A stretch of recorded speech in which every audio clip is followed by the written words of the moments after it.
అన్న నేను నువ్వు నాకు 50-30-20 బడ్జెటింగ్ రూల్ ఒకటి చెప్పావు కదా.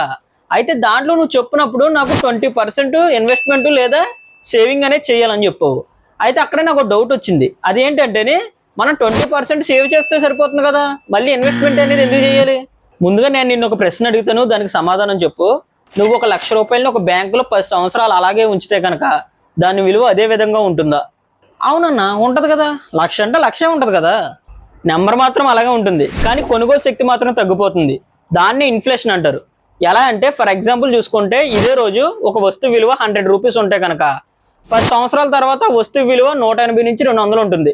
అంటే ఇక్కడ మనకి అర్థం చేసుకోవాల్సింది ఏంటంటే మన దగ్గర ఉన్న అమౌంట్ మాత్రం అదే విధంగా ఉంది, కానీ వస్తువు యొక్క ధరలు మాత్రం పెరిగిపోయాయి.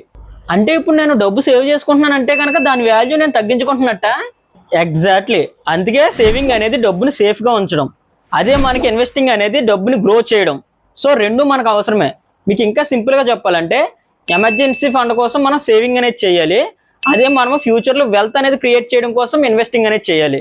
అయితే మరి ముందుగా ఎంత సేవ్ చేయాలి, అలాగే ఇన్వెస్టింగ్ అనేది ఎప్పుడు స్టార్ట్ చేయాలి? అదే చాలా మంది చేసే పొరపాటు. ఎమర్జెన్సీ ఫండ్ లేకుండా ఇన్వెస్ట్మెంట్ అనేది స్టార్ట్ చేస్తారు.